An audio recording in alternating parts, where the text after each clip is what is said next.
महाराष्ट्र में अगर एनसीपी टूट सकता है, जो आरोप लगाए हैं अजित पवार शरद पवार पर, वही आरोप तो उपेंद्र कुशवाहा लल्लन सिंह पहले लगा चुके हैं, आरसीपी लगा रहे हैं और हम पार्टी के मांझी लगा रहे हैं। यानी एनसीपी के बाद जदयू का टूटना संभव है। अभी मैं बताता हूं, बने रहिए मेरे साथ और कृपया इसको लाइक कीजिए वीडियो को और शेयर करिए ताकि इसमें व्यू ज्यादा आ पाए और आप लोगों की मदद से मैं ज्यादा वीडियो बना पाऊं। भाषण अजीत पवार का, लेकिन टेंशन में आ गए नीतीश कुमार। और वो क्यों टेंशन में आए हैं आज मैं यही बताऊंगा। नमस्कार, मेरा नाम है अमित श्रीवास्तव और आप देख रहे हैं जनवाणी। महाराष्ट्र में अजीत पवार जो बातें कह रहे थे, शरद पवार पर जो आरोप वो लगा रहे थे, आप उस समय वो सारी बातों को बिहार के परिदृश्य में देखिए और नीतीश कुमार को शरद पवार के सामने रखिए। शरद पवार की जगह नीतीश कुमार को सामने रखिए और अजीत पवार ने जो बातें कही है आप उसको डिकोड करिए।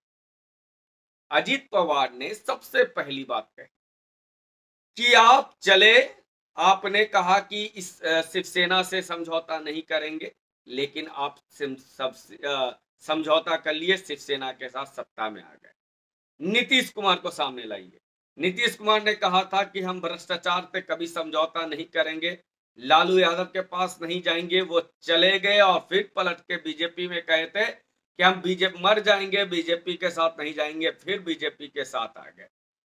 फिर उन्होंने जो कही बातें अजीत पवार जी ने शरद पवार के लिए कि पार्टी में 71 सीट कभी जीतती थी पार्टी और धीरे धीरे घटते घटते 50 के आंकड़े पे आ गई।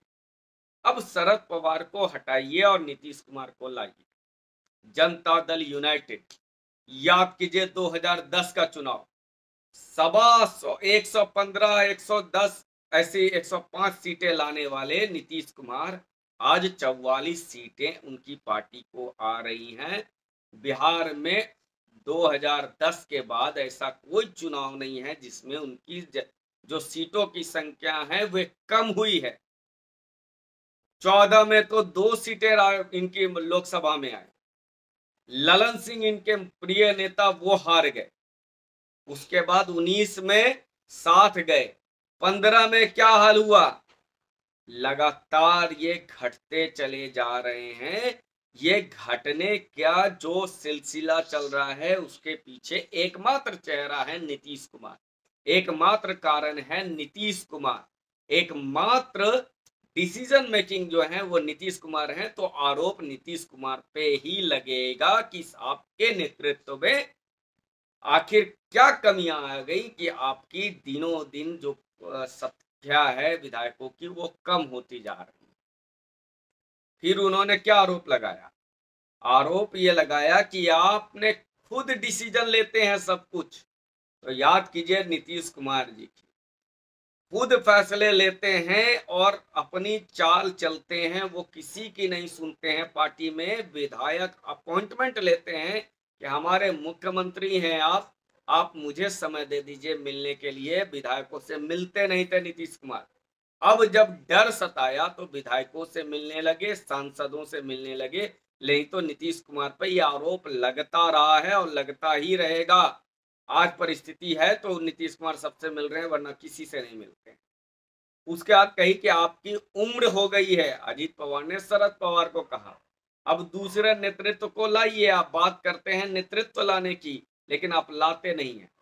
क्या स्थिति थी आप बताइए। आरसीपी सिंह को बनाया ललन सिंह को काटने के लिए और फिर ललन सिंह को बनाया आरसीपी सिंह को काटने के लिए।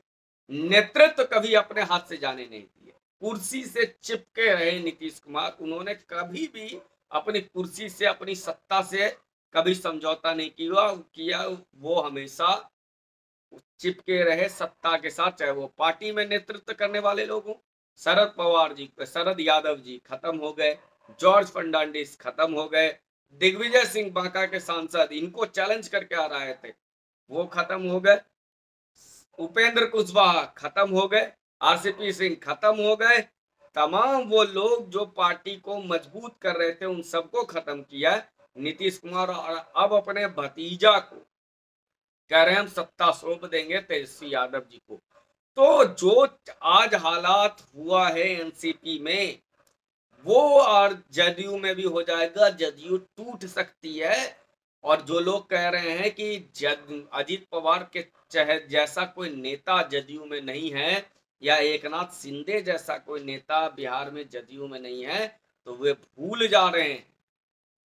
वे भूल जा रहे हैं कि 2019 में अजीत पवार हार गए थे अपने चाचा से, लेकिन इस बार बीजेपी के सह पर वो खड़े हुए हैं। वो भूल जाते हैं कि एकनाथ शिंदे की कोई वजूद नहीं थी शिवसेना में। वो तो यसमैन हुआ करते थे।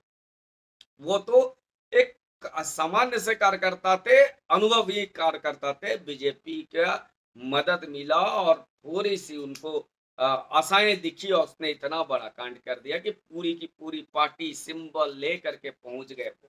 अलग अपना राह बना लिए, पार्टी को उद्धव ठाकरे को छोड़ दिए। तो ये कहना कि जदयू में नहीं हो सकता है, ये बहुत गलत बात होगा। मतलब अव्यवहारिकता होगा, ज्ञान से परे होगा। समझिए ललन सिंह, यदि मैंने कल भी कहा था कि ललन सिंह का क्या होगा, और उपेंद्र कुशवाहा इतने दिन पार्टी में रहे हैं, उनका क्या होगा? क्यों नहीं टूट सकते? कोई भी टूट सकता है। जब माझी टूट करके अपनी पार्टी बना लिए, तो किसको नुकसान कर रहे हैं? नीतीश कुमार को नुकसान किए हैं। तो जब माझी कर सकते हैं तो कोई भी कर सकता है। उपेंद्र कुशवाहा अलग हो गए, आरसीपी अलग हो गए, तो ये कहीं ना बेकार की बातें हैं कि नीतीश कुमार की पार्टी नहीं टूटेगी। एनसीपी के बाद अब जल्द ही हो सकता है जदयू टूट जाए, क्योंकि लालू का नेतृत्व नीतीश कुमार को पसंद आ सकता है, उनके नेताओं को पसंद नहीं आएगा, क्योंकि लालू का काम करने का स्टाइल कभी, वो कांग्रेस को खा गए लालू, जो राजद के साथ रहा उसे खा गए लालू। तो जदयू के नेता कभी भी चाहेंगे कि उसकी वजूद ही खत्म हो जाए। तो ये बात तय है कि बिहार में जदयू का भी टूटना संभव हो सकता है, यदि बीजेपी, जैसा बीजेपी कह रहे हैं कि बहुत लोग संपर्क में हैं। इवन चिराग पासवान ने कह दिया कि जदयू के बहुत नेता हमारे संपर्क में हैं। तो तय है कि हो सकता है जदयू टूट जाएगा, इसमें कोई बड़ी बात नहीं। उम्मीद करता हूं ये विश्लेषण पसंद आया होगा। अगर पसंद आया होगा तो कृपया इसको लाइक कीजिए और